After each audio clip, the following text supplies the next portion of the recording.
Well, a very good evening, everyone. Hopefully you can all see and hear myself, Richard Hoyles, Jim McGrath and Sam Boswell. Welcome to the BetVictor Jump Season virtual preview.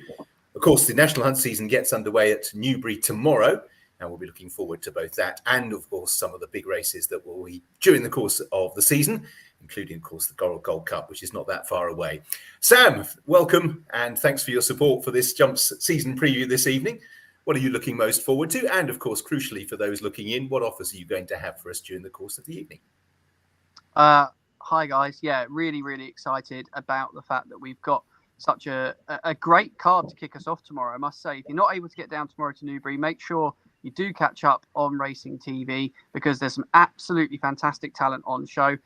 As for ourselves, Richard, obviously the likes of Offer-Wise, I know it's early, but I don't know how this sounds to people. Look at Jim laughing. He knows what's coming.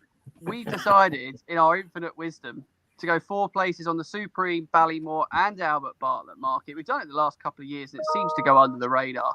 But if you like an each way bet and you like to have an anti-post bet on Cheltenham, which let's be honest, most people do, that's what we've got on offer that I think people should probably keep a little eye out for. We have our standard stuff as well. We're always best odds guaranteed on the morning of racing onwards. And also we have got the fact that we're run for your money. So if something particularly freakish happens, you can always look to potentially get a refund there. But it's a great card in prospect. Looking forward to chatting all things Newbury. We've got some good guests lined up as well. And we'll pop in across the evening with hopefully some insight for the viewers at home. Yeah, now you're so keen. You're already there. I can see you at the racecourse already. We've got a man better placed than me to give you a going update for tomorrow, though, folks. My foot is nothing compared to the chap that we got coming up. Yeah, now you've managed fluorescent lighting. I've managed sort of moody because we had a bit of a nightmare, actually. The cooker suddenly started going off one of its alarms, so I had to reconvene. Whereas Jim, in McGrath Towers, Jim, you look, ambient lighting, nice background. Welcome to the evening. Appearances are deceiving, Richard. I wish I was where Sam is because I've got the 4-hour drive down in the morning with a charity race. I think we're off around 11:30 tomorrow, so there's plenty to do. But it's an interesting evening because, as Sam has already said, and I'm not just saying it because I'm looking forward to going, it is an interesting card. The rain, particularly around Newbury, has meant that in contrast to the last 2 years, we've got plenty of runners tomorrow and a lot of the big trainers are represented. And also, I haven't seen Jamie Snowden for ages. Looking forward to seeing and hearing what he's got to say because, 3 of his last 4 years stand way above what he was doing before with 44, 49, and then 1 year before that, 46 winners. So he appears to have got numbers now and quality as well. So he's got some good horses in his in the upcoming big races. So it'll be a fascinating evening, I hope. Yeah, let's hope so. He had a winner today as well, of course, with Colonel Harry at Chepstow, a race he's done well in the past. Jim, I mean, the point you make is a very good one in the terms of the sense I was doing a preview with Nico de Boinville earlier in the week, and he's saying Nicky Henderson's already been on the grass. They've got horses ready to run. The field sizes have been excellent this week. And so it is a much better start to the National Hunt season than we had 12 months ago when, to be honest, it was a little bit low key because of the ground. Yeah, well, it's not just, we get plenty of rain 2 weeks before and all the fans are saying, well, why aren't they running? We've had a sustained wet period, which hopefully means, as Nicky Henderson and Nico outlined, you can get schooling on grass. And the field sizes this weekend, it's not the be-all and end-all, but it looks a strong start with lots of horses out and about, and that's what we want to see. And Sam, does that going to be reflected? Obviously, betting turnover is very important at the moment. We've been talking about affordability checks and the petition that's going on, which is very important. And if you're looking in that you do want to sign, get past 100,000, which doesn't ensure a debate, but at least shows the strength of support possibly about the intrusive nature of such checks. But Sam, we know that runners lead to turnover and more interest from punters, and that's a good start to the season, isn't it? Yeah, that's exactly what we want to see. And, from a personal perspective, taking my firm hat off, I like to have an each way bet in a race. And, we're still all out there giving plenty of concessions when it comes to each way terms, various firms, all very competitive there. And, I do think it's important for punters' perspective that we have these. Some people might suggest that us bookmakers have been too keen to push handicaps for forever, but it's really good to see deep field sizes across different types of events, from bumpers to novice hurdles to novice chases. That's what we want to see. That's what people want to get involved in, and good clashes. And I think if that can be reflected in the top of the market as well. Listen, let's not forget, we can have some pretty good four-runner races. If you go back to the Charlie Hall at the weekend, I think I was very guilty of expecting Brave Man's Game to win, and look what happens. It's quality over quantity sometimes, but it's also good to see these field sizes filling up nicely, and fingers crossed it'll be reflected across the season. Well, in a moment or two, we'll welcome George Hill, who, of course, has taken over from Keith Otterson as clerk of the course. But Jim, I think it's important to mention, George had a really good background at Lingfield before coming to Newbury, and he's going to prove a great asset to the team. I know he won't, modesty will forbid him for blowing his own trumpet, but he's a great addition to the team. Well, George is, the short time he's been at Newbury, he started about 5 weeks ago. He's already demonstrated that he's very detail conscious. And, he doesn't come here like some greenhorn. He spent several years at Lingfield. He did a lot of race planning for ARC as well. And I'm sure he's going to be a very strong asset to Newbury in the weeks and years ahead. Well, then bang on cue. There is George. Very good evening, George. Thanks for your time tonight. Let's start by just a little bit of background. I mean, you've been at Newbury, for 3 or 4 weeks or so, but as Jim mentioned, you've got massive experience with the excellent job that you did at Lingfield. How are you settling in? Yeah, evening all. It's been really good, thank you. Settling in well. The team have been very welcoming, and I haven't had a race day yet, so really looking forward to a competitive day tomorrow, and a 9 race card, including the charity race to kick us off at 11:30. Sorry for the early start, Jim, but we're really settling in well. The track's obviously in good nick with the recent rain we've had. As we know, the weather has kind of caused havoc with recent meetings across the country, and I suppose the jumps track has benefited from a lot of rain. We've already had this month 46 mil of rain, and last month 104 mil in October. So it's slightly above average for this time of year, and looking back through the stats of Newbury's weather stations. So both hurdle and chase course is in good condition. Obviously, we haven't raced on it since March. So the grounds team have worked really well. It looks smart, and we're looking forward to getting started tomorrow. Yeah, excellent. And you say that what is a real pain, I suppose, for flat tracks late on in the season is manna from heaven from the jumping tracks. It's astonishing, Jim. Just before George started, you'll remember very well that late February, water was such a scarce resource. And, Newbury, like many other tracks, hadn't bothered to sort of buy in any capacity to water, not believing in that part of the season that you would be short. But to have rain this time is going to be very, very healthy, I think. No, in the end, we were short. We had to buy some water in at a later stage because, like a lot of tracks, Newbury operates under a license, and there's only so much you can have and so much you can do. In my time being involved at Newbury, it's never remotely been an issue before, but it was, and it just goes to underline how dry it was and what a dry build-up we had to this time last year. So fingers crossed that for not just our course, but for all the tracks, the portents are good. We don't want it to rain for the next 2 months, but hopefully it's set a good base for the weeks ahead. George, let's look forward to the weeks ahead. You've got the Gallop this morning again before the 2-day Coral Festival, the Coral Gold Cup being the feature on the Saturday. Let's deal with the entries for that first, and the Gallops morning. That is the big race of the season, of course, over jumps in terms of handicap-wise. What are we looking forward to, and how pleased were you with the entries? Yeah, we're very pleased. Initially, the early entries on the 1st of November, we saw 49 early entries, which is probably bang on average the last 3 years, and then the first scratching stage this week, and we were left with 41 in there, which is actually looking back over the last 4 years, it's just kind of the biggest number left in there. I think this time last year we were 36 and 34 the previous year and 28 the year before that. So 41 is a very good number, and we've got some very nice horses in there. Ahoy Senior, Protectorat, Royal Purgai, Carl Rambler obviously finished fourth in Carl Cup last year, and we've actually got a few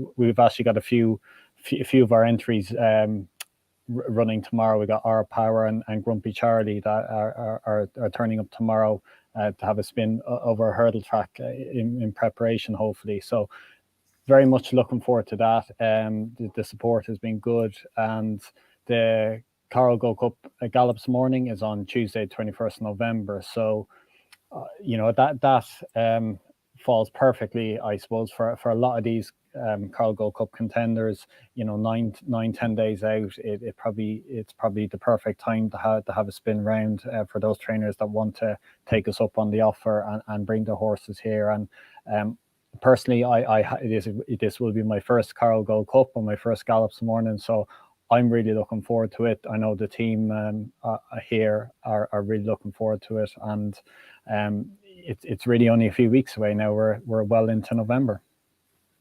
Yes, it counts down quick, and I mean, Jim, it is a great race. If we look back down memory lane, and there is a possibility this time around, particularly I suppose with Royal Purgai entered, because Venetia Williams has been very good at running class horses in handicaps. That's what this race historically was about, wasn't it? You could see a really good horse give weight away, Denman style, and there were others sort of going back into the 80s and 90s. Yeah, well, the history of the race is founded on that, really, and you go back a long way to the likes of Arkle, which I know everybody harks back, but basically handicaps were the backbone of steeplechasing. It's less that way now because horses have many conditions races, which is fine. But you like the really top races to have quantity and quality, and the way George has gone through the entries there, the portents seem to be that we should be on target for a really good quality field. I think we got, is it 3 or 4 horses rated 160 or higher still in the race? Yeah, so that's a good spread. Yeah, no, absolutely. I'll move on to you at the end, Sam, just to sort of fill out the details as regards to the betting, but I'm grateful, aware that George is extremely busy this evening. George, just flesh out a couple of the other sort of feature days that we've got, because this is the season preview. Challow Hurdle falls pretty kindly, I think, doesn't it, this year? Nicely in between sort of Christmas and New Year, when everyone's fed up with the family and the presents and everything else. It's an ideal opportunity to get out this year. Yeah, we do, and that falls at the end of December, just after Christmas. So we're looking forward to that. We've got a meeting about 10 days before that on the 20th of December, and so we've got a busy December with 4 meetings. But I suppose from our point of view and my point of view, the way the track is at the moment is completely different than it would have been, what we're up against last year. So we already have a great starting point, and in terms of what the going is and ahead of tomorrow. And I think it's, as long as the winter can be kind to us, we know we can provide the best kind of conditions on track, and we've got a great track here for jumps racing. So we're looking forward to, obviously, the Carl Cup meeting, the 2 days there, and then we go into the Challow meeting just before the new year, and then we're straight into 2024, and we've got another 2 meetings in January, which leads us up to the BetVictor Saturday on the 10th of February next year, which we're looking forward to. And we'll have the Denman and the Game Spirit, and their races that I'm looking forward to being part of, and hopefully some of the big yards will continue to support us, and we'll have a couple of good Saturdays to come. George, thanks very much indeed. Best of luck tomorrow. As I say, I think the weather forecast is pretty kind now between now and then, isn't it? There's no heavy overnight rain or anything that's going to torpedo. If anything, it might dry out a touch. No, yeah, exactly. We ended up with 8.4 mil of rain in total today, which was probably what we were forecast 5 to 10. So we were pretty much exactly in that range. And at a quick walk before it got dark late this afternoon, and I'm pretty happy with conditions, and the going is I've left it as the same. The hurdle track is good to soft in places, and the chase course is mostly good to soft, but a small bit of good ground the last furlong or two, and I don't really anticipate that changing with a fairly dry overnight. And tomorrow forecast, we're looking fairly dry, and we could have a risk of a shower, which might bring a mill or two, but that shouldn't really give any change to the going. And just finally, no major sort of rail movements, rebuilt fences of anything that might just be different this time around? Some of the fences have been rebuilt. Half of the fences each year, half the fences get rebuilt, and they alternate every other year. So that's been done as it normally would have been by the grounds team here, who are an established team, and they've done a fantastic job, as I mentioned. So a big thank you to my team of how they have prepped the track for tomorrow. The hurdle rail is on its widest configuration, so they'll be completely out wide, really, nearing the flat edge of the flat rail, really. And the chase course for our two chase races, they'll be jumping the outside of the chase fences, and as they would have been on the opening fixture last November, and we'll be saving the inside strip for the Coral Gold Cup weekend. So they'll have nice fresh ground and full width fences for the Coral meeting. Excellent. George, thanks for your time this evening. Look forward to catching up with you in person before too long, and best of luck for tomorrow. That's brilliant. Thanks very much. George Hill, who's new clerk of the course here at Newbury for this season. Sam, we mentioned the Coral Gold Cup, the first real big handicap that Newbury stages. How are we looking market-wise off the back of the scratchings that we had today? It's certainly always a good betting heat, isn't it, Richard? And it's something that I don't think I've successfully found the winner of in a while, if I'm being honest with you. So I'm probably not the best judge of it. But what I would say is it's curious. Obviously, we've got a horse in here who heads the betting in Monbeg Genius, who I think it's fair to say people were disappointed with at Ascot, and that's probably an understatement, where he ended up pulling out last time out. I suppose the form was there for everyone to see as to why they think he's well handicapped. I actually thought Eldorado Allen, who's in here, ran a really decent little race there. He was quite significantly backed as well in the morning of the race, and he's actually been dropped £1 for that, which I thought was curious. He's a big price in here. I'm looking forward to hearing from Jamie Snowden about his runners. Other big prices to mention: Shake 'em Up Harry was pretty disappointing and pulled up on his reappearance, but he drifted markedly. I think it will be that he needed that first run back for Ben Pauling. There's so many horses in here you can make cases for that are definitely interesting. A couple of the Irish horses, it'd be curious to see if Gavin Cromwell runs Stumptown here. 16-1 chance with ourselves, and Mile and Mission as well for John McConnell, who's certainly been an improving trainer over the last couple of seasons in terms of the quality and the results he's had. I think his horse raced at 151 could be an interesting runner, but loads of depth to it, which is what we love to see in these big handicaps. And I'll certainly be curious to see who ends up going off favourite in a few weeks' time. And already been mentioned, Jim, actually, but it's becoming fashionable these days, isn't it, to preserve your handicap mark, avoid any penalties by running over hurdles. And there is a significant candidate in Our Power who's available, I think, on your list, around about 16-1, Sam. Sam Thomas obviously made an excellent start to the season, and having a pipe opener over hurdles on the card tomorrow. Sorry, you asking me? Yeah, sorry, Jim. Yeah, Our Power. Just it's interesting. Yeah, well, he's quite a bit lower over hurdles than he is over fences. I mean, to be honest with you, I'm not saying he won't win a race like the Coral Gold Cup, but he's more exposed to some of the horses that have been mentioned, and his mark over fences. You'd think there might be one or two better than him, but yeah, but Sam's horses are going well. So it'll be interesting to see how he performs tomorrow with the Coral Cup in mind. Sam talked, we're getting here, Sam Thomas and Sam Boswell. Sam Boswell talked about Marla Mission. I thought that was an interesting run at the weekend.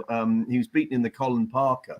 But without being rude, John McConnell's been in appalling form. So considering he ran well, I don't think he's had a winner for 133 days. There hasn't last 40 runners. And it's not just he hasn't had a winner. A lot of them have run badly.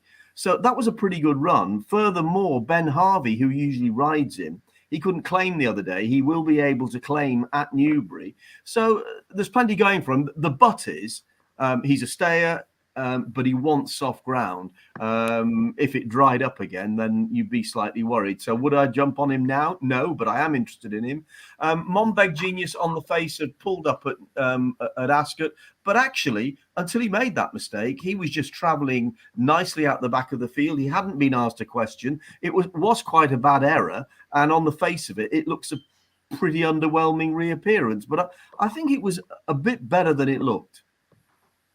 Yeah, it's interesting because his form line, obviously the festival form line with Corach Rambler, who's of course in the field as well potentially, and Fast or Slow worked out particularly well, and as a result, you can make a plausible case that he starts the season, Monbeg Genius, on a very workable mark.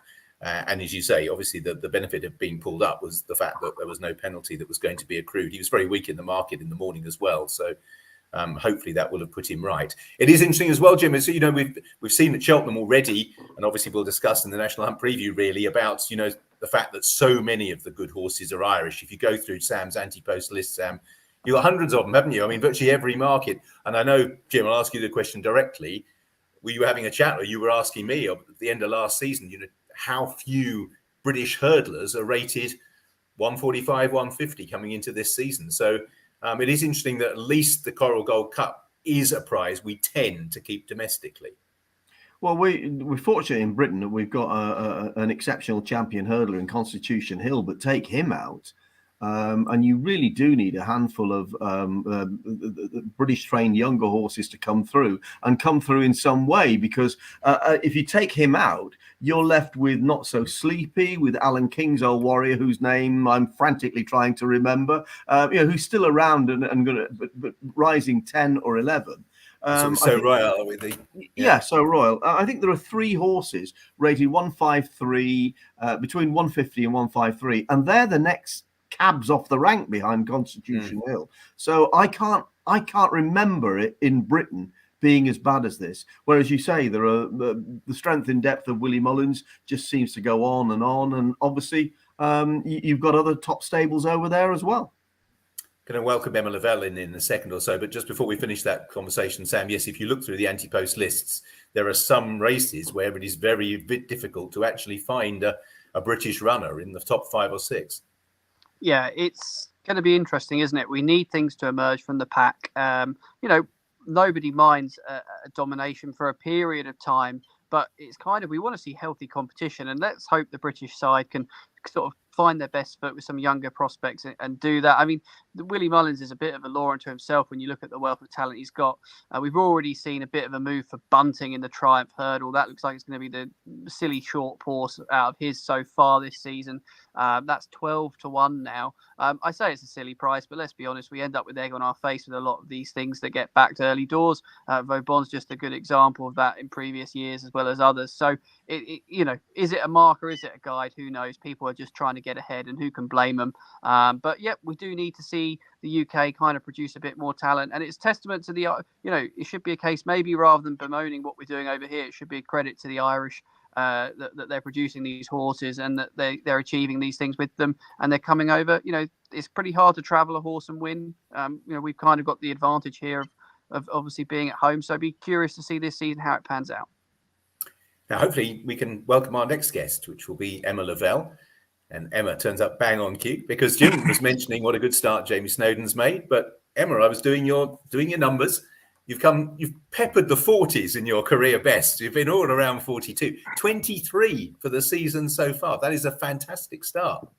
Yeah, no, it's been brilliant. It was well documented that a lot of the horses were wrong last season, and I think they've certainly come back to form really well. And I suppose, when you talk about every cloud having a silver lining, at the end of the day, it's meant that some of ours have been pretty well handicapped on the back of last year. So, look, it's been a great start, and now we just need to sustain it. Was it a conscious effort to get them going a little bit earlier? No, I don't think so. I mean, I think the only reason that we've been able to get them going earlier is just the weather's been the way it's been. It's been to have the rain. I mean, look, maybe a little bit too much rain at this stage, but to have the rain has just allowed us to get them out early, or just get them out on the track earlier. And where we are here, we're a lot about, we've got fantastic grass gallops, and so we've been able to use those to get them started, whereas normally we'd be using them sort of midway through the season. So, it's been lovely, and it's been lovely to see them come out and do what they've done this time around, because it was, this time last year was a hard slog. Now, you haven't got an entry in the Coral Gold Cup this time around, but before we move on to the runners that you will have, just like to take you back to Darasha Counter's victory, because it must have been a fantastic day, and it was a very significant win in your career.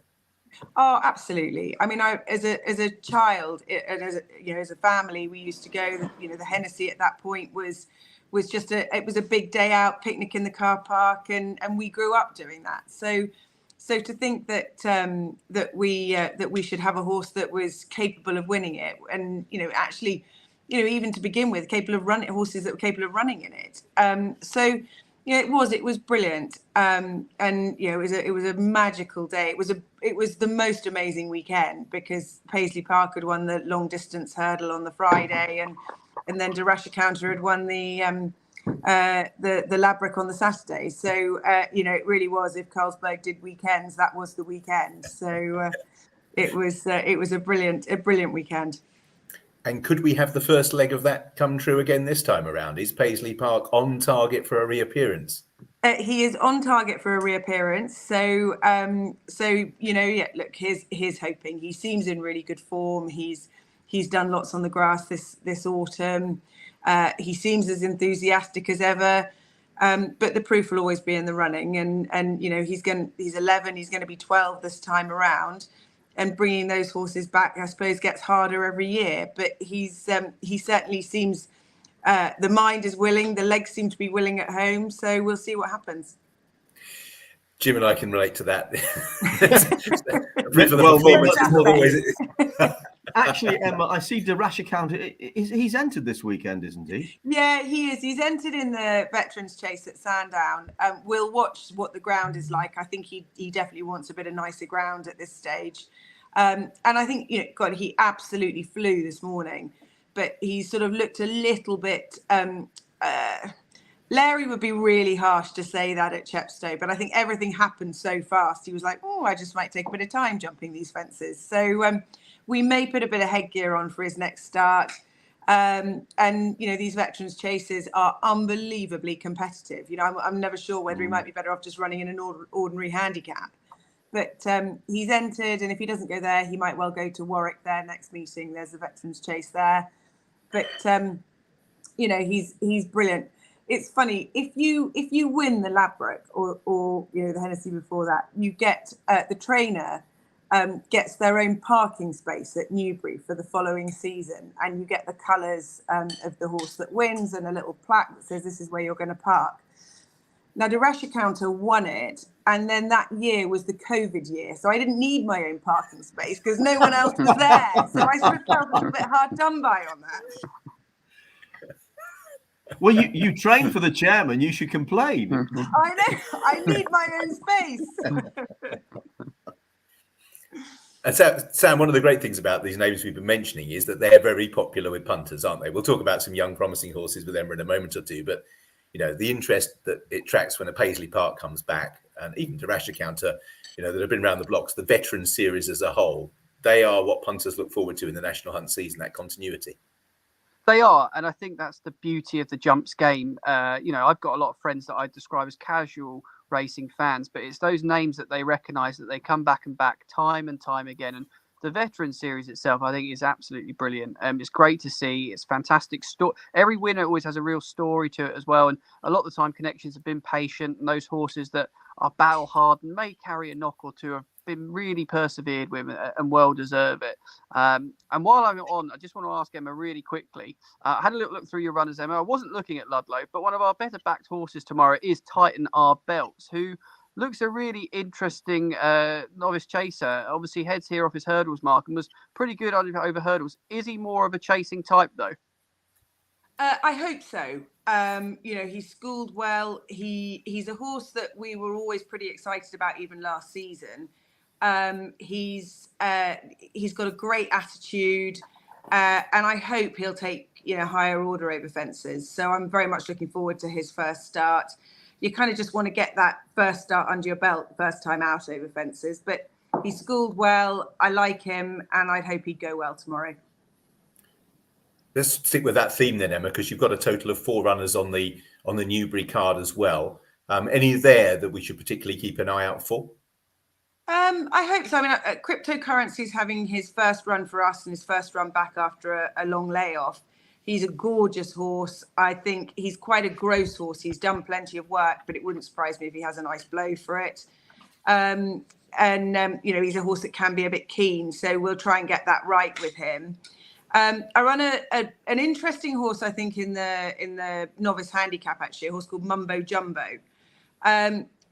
He seems at home anyway, twice the horse this time around than he was last season. He didn't win. He's been, you know, he kept getting placed. He's a horse that I hope will run well tomorrow, and I think Newbury as a track will suit him. Killer Clown, the rain probably isn't helping him, so, you know, I think the better the ground, the better his chances. And we run a lovely horse in the bumper. He's a big baby. He is a gorgeous horse. But I look at the bumper and the division that he's in, and I think that you know, we'll probably have to be good enough to win at Cheltenham to be winning that. So we'll see. But he's a horse I like very much. But I'd imagine that pretty much every trainer you speak to will be saying the same about theirs in that race. That's Groovy Blue, is it? Groovy Blue, yeah. Yeah, that is a very interesting runner because race actually, isn't it? And I think we've actually got a question that I might as well deal with now about a horse in there, because I think it's Histrionic, isn't it, who cost an awful lot for back on Irish point to point, 450,000 euros. Yeah, Histrionic is amongst those. So you'd be hopeful of a good run. And there's others in there as well. Yeah, no, it definitely looks a very hot division, that, and I think you know, I imagine for paddock watchers, it will be a race to definitely get down and have a look at, because I should think that whatever the results, there will be plenty of winners that come out of that race. Yeah, I spurned a share in one in there, which the idea is to prep it and sell it, and they've managed to enter it in the hottest bumper ever. So if King of the Road wins, I'm really going to be very upset, because he'd be worth a small fortune if he's managed to beat those. And also, I know, risk of a joke, but I'm a Lumberjack is okay, according to Alan King. Tom Cannon, runner-up last year. So, you know, again, look, I'm sure that that horse will attract a bit of attention through his name as well. What about a few other horses, Emma, that you haven't actually got up and running just yet, maybe amongst the youngsters? Oh gosh, difficult question. We've got some lovely horses coming through, and some nice, you know, exciting novices that actually, you know, we've been lucky and got quite a few of them out already. We had a lovely horse that won at Wincanton called Classic King. He won a novice hurdle. He's actually entered at Kempton on Monday again. He looks pretty classy. Another horse, Big Fish, that won at Exeter. He's a horse again that we liked enormously last season, and he just wasn't right. And came out and won impressively his first novice hurdle at Exeter. I think he's a horse that's only going to keep getting better. General Medrano has now won his first 2 over fences. And again, just, you know, look, they're exciting, and they're horses that we thought would be exciting last year, but they've just, you know, they're coming right now. So, you know, really happy with them. And I'm trying to think sort of off the top of my head, horses that are coming through that haven't. I mean, I ran a horse at Cheltenham in the bumper the other day, who just, you know, I think the whole occasion got to him, but a horse called Call to Duty. He's a horse we think an awful lot of, and we'll probably just go and run him over hurdles now. But, you know, you talk about, you know, the strength of power being in Ireland, and quite clearly it is. The strength of power in Ireland at the moment is in the sales ring as well. You know, they're buying those point-to-pointers. If you look, you know, they're buying the majority of the top lots there. That's going to give them an advantage. And until we get, you know, the strength of money behind to be able to keep those horses in this country, or get them from Ireland to stay in this country, I think that's why the balance of power is going to remain in Ireland at the minute. Yeah, that is interesting, Jim, isn't it? You know, in terms of Irish point-to-point winners, there's a very flourishing market, if you like. They don't often go through the sales ring. I remember Henry de Bromhead saying that, on a Sunday, you were all poised to get down to where that local point-to-point was and almost be offering to buy them before they return to scale. So it is a little bit difficult, if you're not. Yeah, and I think also, I mean, Michael Dickinson used to say, the longer you prepare a horse, the longer he'll last. And I don't know what Emma thinks. I think the last two, we've talked about Newbury before Emma joined us, being so, borderline quick for the start of the season for the last 2 years, which means preparing the horses is hard. I mean, these are really important. If you want the horses to go to Cheltenham in March, and, most people wouldn't turn that down, the chance of going there. If they hadn't had a proper base in their prep races, which start around now, the Sky Bet series for novice hurdlers is already underway, etc., for the better ones to come through. You can't run them early on; they don't get the experience, etc., etc., etc. There are probably a few reasons behind why we are behind, apart from the sales issue. So I just hope that with a good base for jumping this time around, or seemingly a good base, and we talked again before Emma joined us about how many the field sizes are much bigger over the last couple of weeks, and I think people are better prepared and able to go for it. So let's see what happens. But we do need some new talent, particularly in the 2 mile bracket. Yeah, I think that's probably fair. Does that improve the chances domestically, though, Emma? I mean, the Irish are sending horses over, but they won't send horses over as much once their own calendar really gets underway. Are you spying sort of, running horses a little bit above their grade just because, the Constitution Hill frightens off a lot in some races? I mean, I think there is going to always be an element of that. I think people want winners, and so that's why the likes of Constitution Hill will frighten off horses, because if you think you're going to finish second, but you could win something somewhere else, you probably are going to look at going somewhere else. And I think the other problem is that we are so beholden to handicaps. That's all your handicap mark, unless you are a Constitution Hill or something similar, where you're going to be running in these conditions races. Your whole career is absolutely dictated to by what your mark is. So if you, run against some of these horses and get an artificially inflated mark, you are struggling to win races, full stop. So, we either need to get a bit more originality into our program to bring these horses through, or we are destined to be having fairly uncompetitive conditions races because people are too scared of ruining their mark, which is going to affect the rest of the horse's career. And actually that probably deals with another question we were asked beforehand about the field sizes in novice chases, because that is a case in point, isn't it, in terms of the level weight novice chases. In my neck of the woods, the West Country, where I do a lot of work, you are looking to avoid that Paul Nicholls boom novice in case it drags your mark up in the process. Whatever the handicappers say about that not being the case, which they'll always fight their corner on, it's hard to escape that, isn't it? The perspective of that from an owner's point of view. I think a lot of that is exactly that is perception. The rule is that if you don't win, your mark can't go up in a novice chase. But it's hard to to talk to an owner and say, we're going to go and take on this horse that's rated 140 over hurdles and we're rated 115. We won't go up if we don't win the race, but unless it falls over, we probably can't win the race. It's a pretty sort of negative position to start from. And so I think you're stuck then between either going back to saying, right, you have to have 3 runs in novice chases before you get a handicap mark, and you get a new mark over fences and your hurdle mark is irrelevant, or you do as you're doing now, which is that you finish up just running in either handicaps or novice handicaps.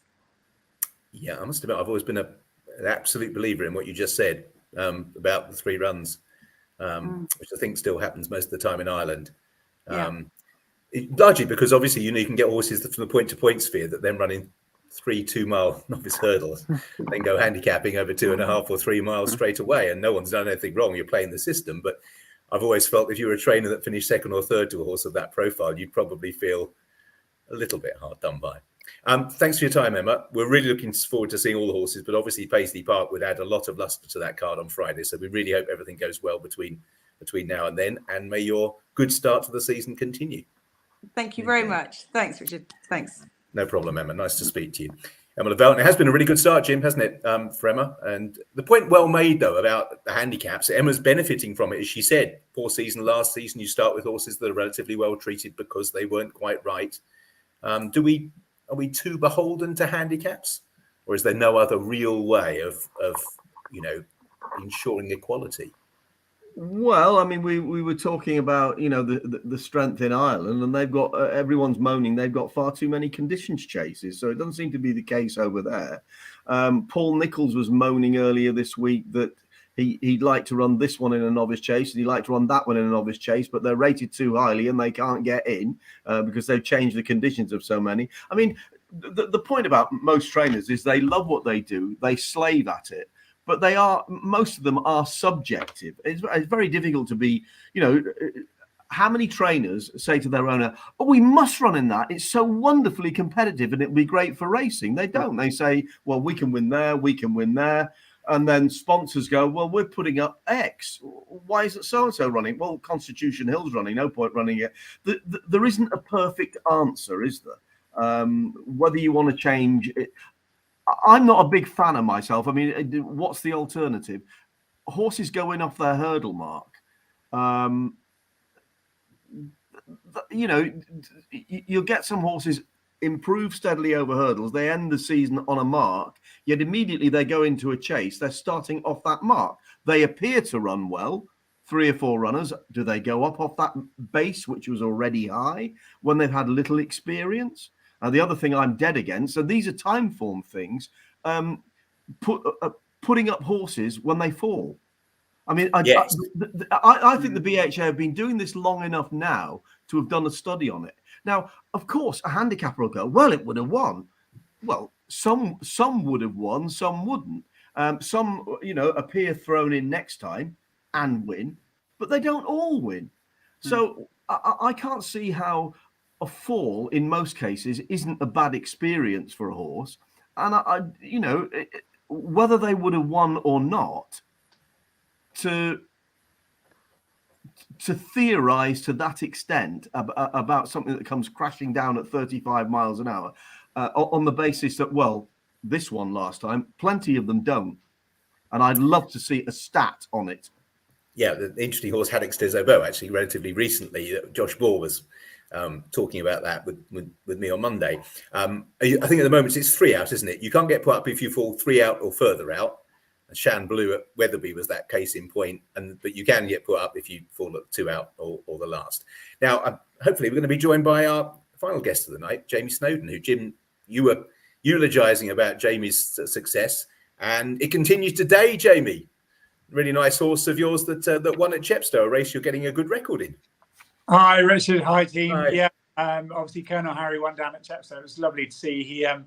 He's a really special horse, and hopefully plenty more good days ahead. Yeah, and those good days ahead. You were quite bullish afterwards. Robert was just, tentatively tipping his toe in the water, Robert Cooper, and you were straight out with going to Sandown for the big chase there, the big novice chase over 2 miles, the Henry VII, isn't it? Yeah, yeah, Henry VIII. Yeah. Listen, he loves Sandown. He goes well there. He won his novice hurdle there. He ran well in the Tolworth behind Samurus. So I think a stiff 2 miles like that would probably see him to good effect. And Jamie wouldn't have been on when you were talking about him earlier. You were making the point that it's not just the numbers, it's the quality that's been improving over the last 2 or 3 years from this particular yard. No, just saying, Jamie, in particular,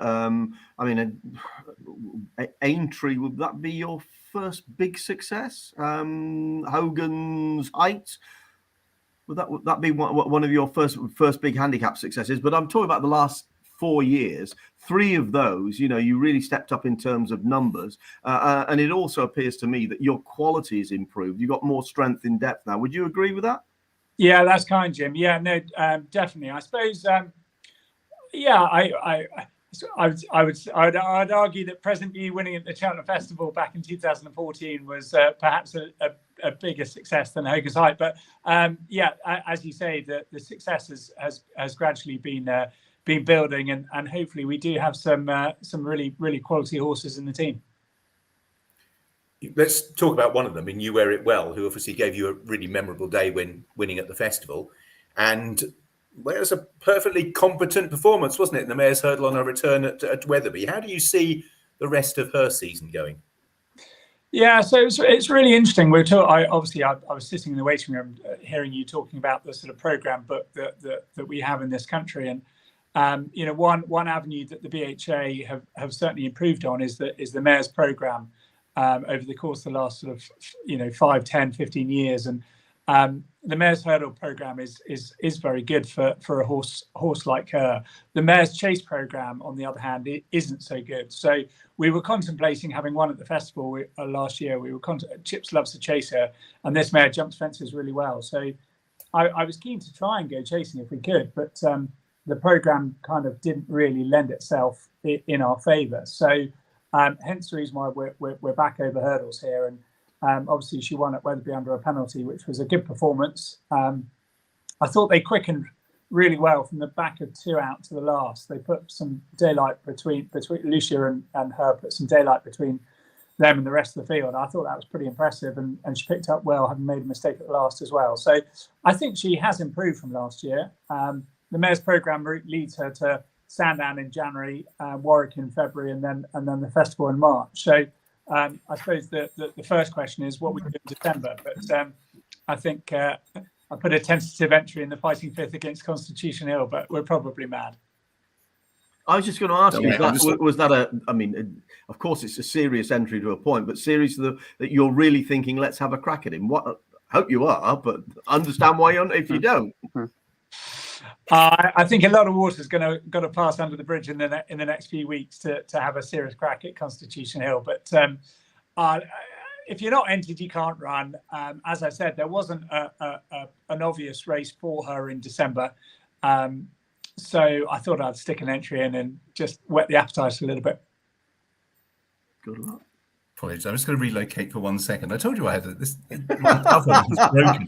Not only is it broken and you won't cook anything, but the ringer keeps going off every 10 seconds. So you haven't got the chimes of hell in your ears. Just leave me 1 second, I'll be back. Jamie, just while Richard's dealing with that, something that I'm aware of, obviously, we've sponsored the yard now for a long time, and it's been great to see the development. But you've obviously taken on another part of the yard, haven't you? Which is just a sign of the growth. How many have you got in this year? So we'll have 65 horses in our team now. So we were sort of 50 horses for a while actually, but yeah, we're up to 65 now. And Jamie, with the big handicaps on the horizon, you've 2 in the Coral Gold Cup. Are they on target for that at the minute? That's right. Gino's definitely on target, Jim. Yeah, he was a highly progressive novice chaser last year. Improved £20 for a fence. He was a good novice hurdler. He won a novice hurdle at Cheltenham, but he was far better over fences. And Gavin, we were campaigning him over 2.5 last year, but Gavin was adamant that we had to go up to 3 miles, like most jockeys do when they get off horses. Anyway, we've got an entry in the Coral Cup, and I think that's where we're going to go. Oh, brilliant! And Garlaw? Garlaw's in there. Yeah, we've yet to decide whether we're definitely going to go there. He ran in the West Yorkshire Hurdle up at Wetherby, but he sort of got stuck in the mud. Really, never really picked up the bit and travelled. So we've slightly got to have a think about where we go. Half tempted about going down the sort of hurdle route and thinking about the Pertemps final at the festival, but 142. Oh, am I still there? You're still there. Yeah. He won the Paddy Power for 142, and he's got a hurdle mark of 142. So, half tempted about the Pertemps. Right. And what about a few of the younger ones that are coming through? Who's going to pick up the mantle? Obviously, we mentioned the horse that won today at Chepstow, but who else have you got in the wings? Got a horse that I absolutely love. She's called La Marquise. She's only 3. I bought her in France as a 2-year-old from a tiny little sale in the middle of France, and I bought her with the Junior National Hunt Development Hurdle Programme series in mind. The BHA put on that programme, but they've slightly changed the goalposts, and it was a really good idea. I was quite keen on it. It was designed to set up for younger horses to go hurdling, and supposedly having the same status as either winning a bumper or a point to point, in the fact that they would retain their novice status the following year and would not carry penalties. As I say, the BHA have changed the goalposts, and the horses now have to carry penalties in novices, which kind of defeats the object of them. Rather than elongating a horse's career, you're kind of reducing the horse's career. So I bought this mare with very much those races in mind, but she looks very, very good. And so I ran her in a bumper at Stratford last week. She was green as grass. She'd only done 5 bits of work. She hadn't done a lot. And she's quick and clear, like a properly smart horse. So she could be one to follow for hopefully a few years. Excellent. And just the name again, La Marquise, did you say? Yeah, my French wasn't very good, Richard, at school. We call her La French. I promise you that the preponderance of French horses is causing me nightmares and sleepless nights, Jamie. Every one of Nicky's that is a new flying machine has 3 unpronounceable names, one of which is normally Collonge or some variation of. So, yeah, next time you buy a few, just name them Fred and Harry. There's nothing wrong with that, I promise you. We call her La French. So that La French. Well, I may resort to that, but that sounds much more straightforward. And just we were talking again right at the top. You may have heard that the National Hunt season is starting apace, really, because of the fact that we've had more suitable weather for getting horses up and running. Have you found that some of your winter horses you're much further progressed with now than you were, well, certainly last year, for example? Yeah, so last year we hardly had any soft ground at all, didn't we? But this time, not for Christmas. I don't think I've known an autumn quite like we've had. It has been bizarre because in early October it was fast ground. Passing well, I had entered in a few races. I phoned up the owners. I said, listen, we can't run, it's too quick. And I entered him again the following week, and it was bottomless and waterlogged and abandoned. And we couldn't run there. So I kept on pulling him out of the fast ground races. And yeah, I think they wondered whether the horse was still alive. But thankfully he was, and ran very well at Ascot the other day over a trip too short. But I was just really struggling to find races that he could actually run in. But no, the soft ground has definitely helped, and we've been on the grass here in Lambourne working, and yeah, listen, it's great having soft ground, but we kind of need a happy medium rather than being either waterlogged or too fast. It seems a bit bizarre. Hereford was quick ground on Monday. Chepstow was almost abandoned today, and they're not a million miles away from each other. And any of the others? Talking of wonderfully named, I don't know if we talked about Git Maker yet. Yeah, good old Git. We haven't, but everyone loves Git. Yeah, he's got an amazing strike rate. He won three of his 4 novice hurdles and 2 of his 4 novice chases. So yeah, he's progressing really nicely. He'll have an entry in the Welsh National. He probably needs to win on his first start back. There's an intermediate chase down at Lingfield that Super Survivor or Git might go for. We won it last year with Talafico, and that might step them up nicely for a tilt at the Welsh National. But yeah, two nice staying chasers, those 2 are. And finally, you've named one. I had to look this up because I saw it in a book, but you've named one after a character from The Office in America. Dwight K. Schrute, is that correct? Yeah, we didn't name him, but yes. Thank you. He was an English point-to-pointer, actually. So, yeah, we don't mind buying a few English point-to-pointers. Doc McCoy was an English point-to-pointer, and he won nicely. He won his novice hurdle nicely last weekend, and Dwight K. Schrute's another one. So, yeah, there's hopefully a few jewels to be found in the English point-to-point scene as well.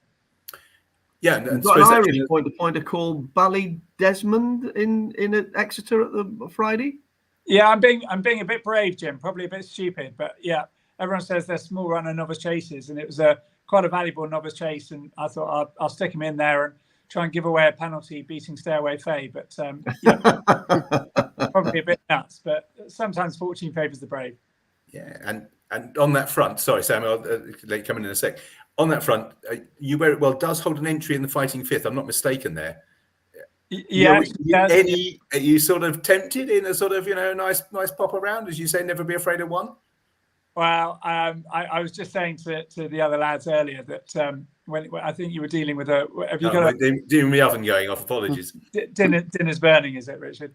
No, the oven's just packed up. The oven doesn't cook; it just makes noises, Jamie. It's I don't know. It's like leave me in charge of the house. She's got an entry in the Fighting Fifth. It's I was saying that the mayor's program is great because there's a race in January, February, and then March for her, but there isn't a suitable mayor's race for her in December. So we've got several options. We can either not run, we can either run in the Fighting Fifth and take on the might of Constitution Hill, or find another alternative. But if you're not entered, you can't run. So I thought I'd whet the appetite, put an entry in, and just enjoy it for a moment or two. Excellent. Jamie, just really quickly, we're on obviously a Newbury preview, so we should probably mention a certain Mr. Eric Pence's horse in Ivy Wood, who was pretty good at Cheltenham when finishing third over hurdles. Any idea where you're going next?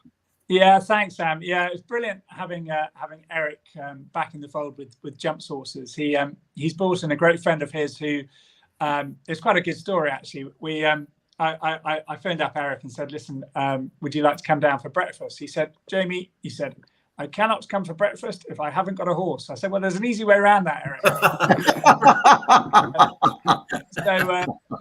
So he comes down and he brings a great friend of his called Lennart Polhagen, who's not had a horse before, but he's just moved over from Sweden. And anyway, the pair of them have got involved in Ivy Wood. And Eric said, I'll buy the horse, but he must run at my racecourse.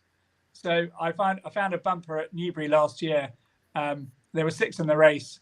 And I said to Eric, I'll be delighted if he finishes in the first 4, Eric. Anyway, 3 pull out. There's only 3 in the race. And he walks into the paddock and he says, Jamie, I'll be delighted if he finishes in the first 4. Anyway, he managed to win that. He won a novice hurdle at the start of this year. And we chucked him in the deep end at Cheltenham in a grade 2. And he finished 3rd, ran a belter. So, yeah, really, really good. Great having Eric and Lennart involved. And, yeah, he's going to improve going up in trip, Sam. I would have thought he might be something for the EBF final. At Sandown perhaps, or if we're feeling brave, might have a tilt at something like the Martin Pipe in time. That's really interesting and great to see those colours back. And Jimmy, you'd be in a better position than me, but Newbury Racecourses owes a great debt of gratitude to Eric Pencer, whose support, over the last 10 or 20 years has been significantly, beneficial to the racecourse. Eric's a legend. He hardly ever misses a meeting himself. Horrified when he can't attend, which isn't very often. Comes in all weathers, and his enthusiasm is just amazing. Never mind his financial support, because Eric was particularly important long before I was involved when there was an attempt at a hostile takeover. Everybody that comes to Newbury owes a thank you to Eric, because it wouldn't be here in the shape it's in if it wasn't for him, I don't think. Jamie, we'll let you go. You've had a long day with Chepstow, but well done with Colonel Harry. We look forward to seeing That's All Right, Gino, hopefully in the Coral Gold Cup. And just anything else I should have just mentioned anything else over the course of the 2 days. You got anything that you've earmarked for that 2-day meeting we haven't mentioned? No. I'm sure we'll find something for a handicap somewhere. Yes. Sullivan Chase or something. We got a good team. So hopefully we'll find 1 or 2 together. Excellent. Thanks very much indeed, Jamie. All the very best, and for the rest of the season. Thanks for your time tonight. Thanks, Richard. Thanks, Jim. Cheers, Sam. Bye. See you later. That's Jamie Snowden. So that's a few names, and we're going to flesh out a few of our own, I think, and along with a few of the jump season markets and what have you, Sam, that you've got on offer. Is there anything particular you'd like to lead on for that? Yeah. All right. So I quite like a bit of a challenge, and I'll set you to a bit of a challenge, I suppose. We've got a market to be unbeaten for the jump season. Now, the rules are fairly simple. Got to stay unbeaten and got to run at least 3 times in the season. Had some quite interesting success in this last year, punters. Now, obviously, the shortest price is Constitution Hill. We're just a shade of odds on 10 to 11. Next in, El Fabiolo, 4-1. Lossiemouth, 4-1. Marie Nationale, 6-1. Galloping Deschamps, 7-1 to go unbeaten for the season. Vassar Vega, 10s. Might look a little bit too big there. And Gaelic Warrior, 10-1. And Jerry Colombe, who I quite like for the Gold Cup, he's a 14-1 shot to go unbeaten for the season. He'll be kicking things off at Down Royal this weekend. Interesting. Jim, any initial thoughts on that? I mean, obviously the temptation is just to choose something really short like Constitution Hill, but I suppose where do the patterns fall? 2-mile chases, if you get a really good 2-mile chaser, that division may be a little bit more open with Energumene's absence. I suppose they follow predetermined patterns. If you had a good winner of the the Tingle Creek, for example. Any thoughts? Well, I think that you talk about the chasers, and you talk about the shorter distances, and and for the hurdlers, because they've got fewer jumps to jump, so they're not. There's slightly less chance of them falling. What one might think. No, Sam did mention one. He flagged this up to me earlier today. Can you think of one? And Constitution Hill's the obvious one. So are quite a few others, but a horse I really want to watch jump fences. I think Facile Vega will be a better chaser than he is a hurdler. And incidentally, Richard, he comes into.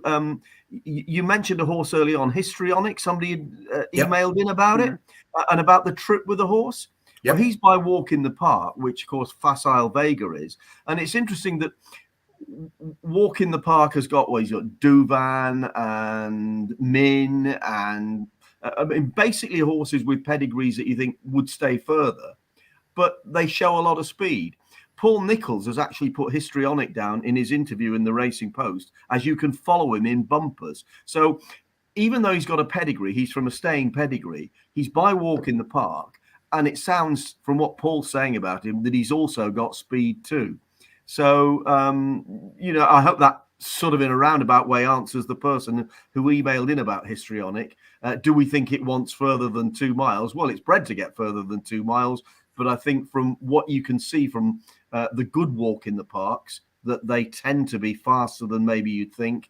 And as you said, he cost 450,000. That doesn't make him a good horse. But when the champion trainer says things like that about a horse, I think you've got to take notice. Yeah, that's it. So what the rules, Sam? Is it got to be before they've run at all this season? Is that part of the deal? Yeah. We're not going to let you get one in the bag, Richard. That would be far too generous from us bookmakers. So 3 times this season before they've run. We've got a selected number priced up, but if people want to submit a couple in, if they're not already in the market, I'm sure we'll try and give our traders a bit of homework and see if they can get them added. Yeah, so Facile Vega's 10-1 to be unbeaten this season. 10-1 to be unbeaten. And if the horse was only to run 3 times, Jim, let's be honest, what the cumulative odds likely to be if he goes and wins the first 2 starts? Well, yeah, there is that. I mean, what it'll be odds on debut. It'll be very short on debut, won't he, in a relatively easy race, and then you're only really going to be worrying about the Cheltenham leg probably. And given he's trained by Willie Mullins, I'm sure we'll all be.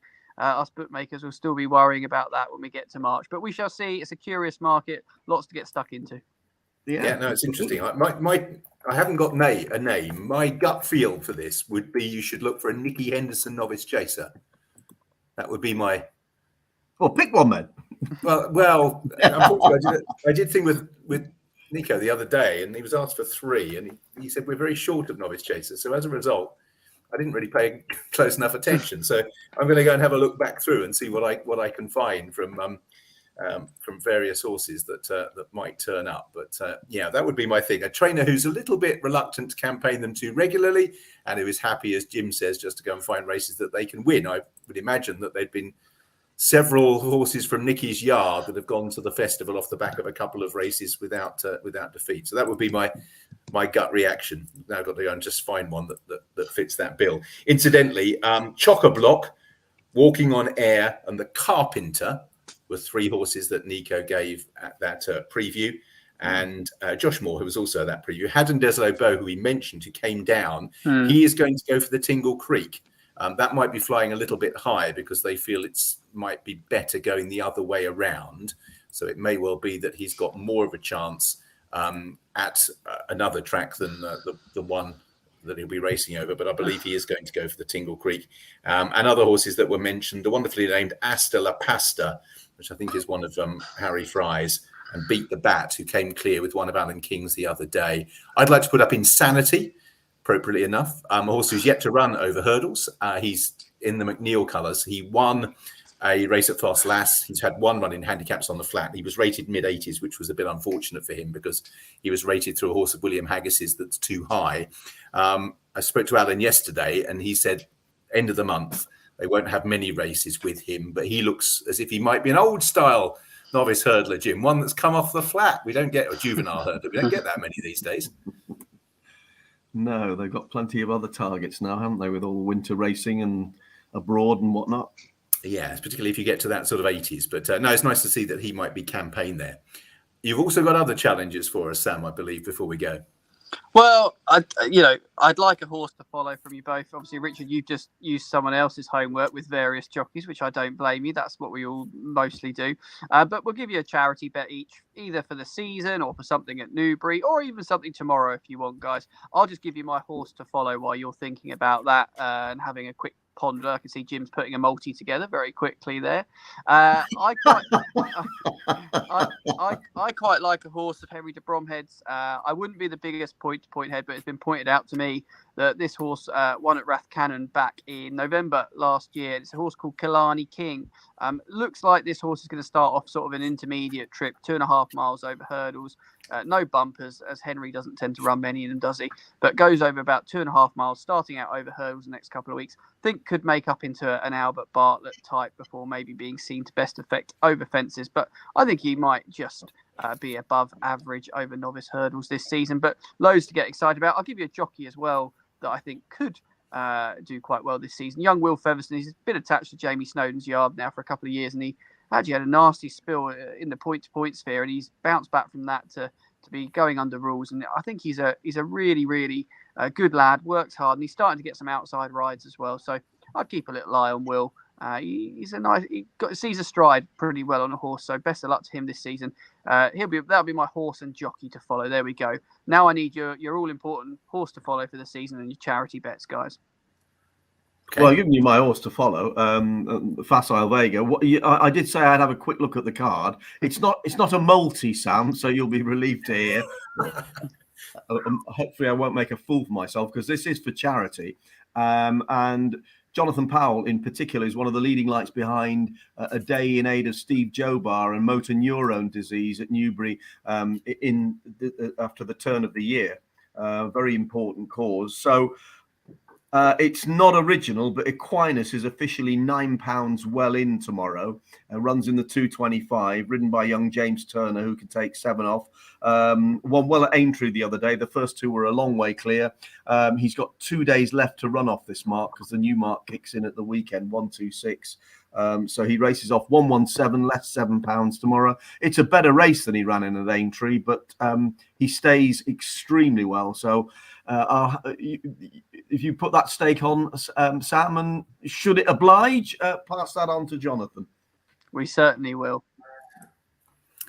Okay, horse to follow, a horse called Crest of Glory. He won for Anthony Honeyball. It was a bumper. The race has worked out pretty well, and it was just a manner of victory, I think. The horse showed a little bit of greenness, but also a fair amount of ability. And it was at Newbury. Many of you remember. He beat the aforementioned I'm a Lumberjack and Girls in Skirts, who were among the horses that somebody who rides out at Alan King's passed me for horses to make a positive mention to. And when I looked both of them up, it didn't escape my attention that Crest of Glory had beaten them, and not just beaten them, but had done so by the tune of 15 lengths. I think Anthony Honeyball could well be a trainer who is about to up his game even more. He's had a very excellent sort of couple of years. Pretty determined, a lot of them with mares, but I think this could be a really good horse. So Crest of Glory. As regards a charity bet, I'm rather hoping that Paul Nicholls will run Complete Unknown against Frodon in the Badger Beer at the weekend. Complete Unknown's quite prominent, Sam, with you, isn't he, for the Coral Gold Cup market as well? So I think he'd be about 10-1. Yeah, if he ran there, I mean, I know that we've mentioned about avoiding penalties, etc., but I think that's quite a winnable race. And I would like that to be my charity bet if he turns up there. If not, I'll roll it on to the Coral Gold Cup, if that's all right. We'll be absolutely fine to do that, guys. And a big thank you for your time this evening. Really enjoyable. Lovely. Thank you very much indeed. Thank you for your support, because we should mention you sponsor many, many races during the course of the campaign. Newbury particularly lucky. We have a really, really good suite of support amongst the bookmaking industry. But your support is very much, at the coalface and some of those lesser meetings, as well as some of the bigger high profile ones. So thank you for your support today. Jim, thanks for your time. Good luck in the journey tomorrow. Are you there tomorrow, or are you working? No, I'm not there tomorrow. Unfortunately, he's got a cooker to go and fix, Jim. Look, if we did, I promise you, Sam, if we did this in 3 weeks' time, it's totally a good time to break down, because the kitchen's about to be ripped out. It's one of these really, really the next month, I am not looking forward to, Jim. When it looks like your living room does there, I will be so happy, because at the moment and in the next few weeks, it is going to be a building site. But I will be at Newbury for the 2 days, and I'll be there for the Gallops morning as well. Should mention that's a really, really good day. So, from all of us here, we wish you a very, very successful National Hunt season, and I look forward to seeing you at Newbury tomorrow. From all of us here, good night.